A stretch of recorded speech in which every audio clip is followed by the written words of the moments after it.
waxy leaves and bright blossoms look tropical. These particular specimens looked mostly dead, their leaves shriveled into stiff brown tubes. I stuck my head and shoulders through the dry, scratchy foliage of each, their sharp, twiggy branches grabbing at my bags as I dug in the dirt looking for large rocks. I found only one, about the size of my fist, so I hefted it. No key beneath, just the dark, soggy wrigglings of a pair of worms.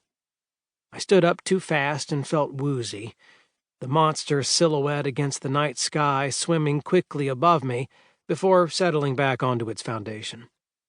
I shook off the feeling and sprung up the porch steps to the door with new resolve.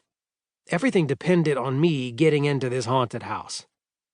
I raised up on my toes and stuck my fingers behind the high, ornate lintel of the door.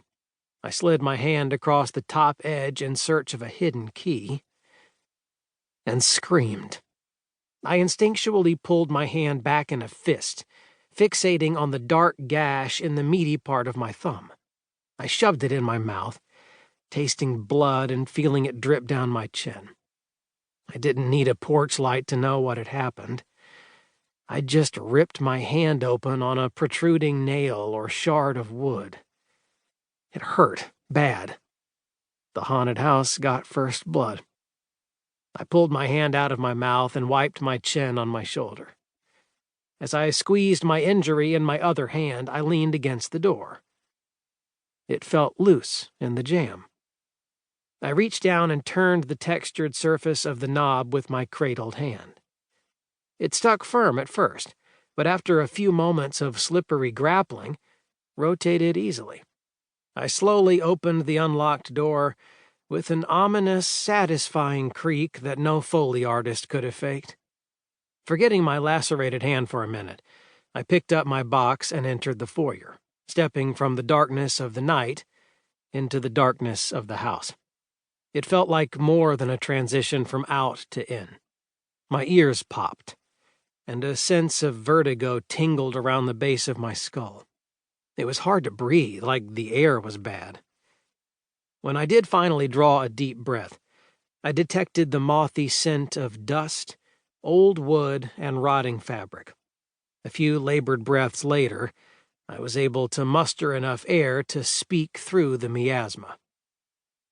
"Hello, Rotterhouse." Silence and darkness in response.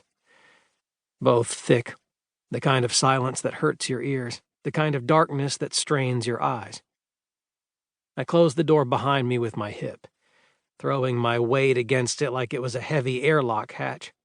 At the ominous sound of the metal latch catching the jamb, I realized that I didn't feel any better now that I was inside the haunted house. And I suddenly regretted what got me here. Chapter 2. It had taken half a glass of tawny port for me to call Emilia Garza. Not because I was afraid of the woman, she was a stranger to me. But I was calling this stranger to ask a favor, an important one.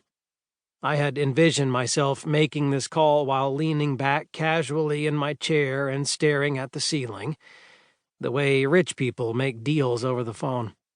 Instead, I was hunched over the laptop in my study like I was having trouble ordering a pizza online. It wasn't really a study. The name it deserved was probably home office.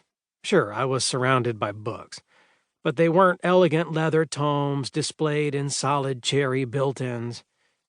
They were cheap paper wrapped in gaudy covers designed by a marketing department to attack the eye, and they were sitting on shelves made of Walmart pressboard.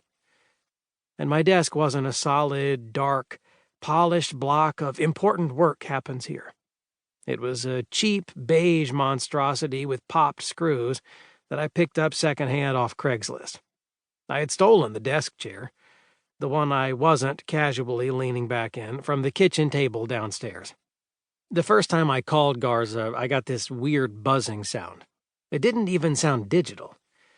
I double-checked my notes to make sure it was the correct number.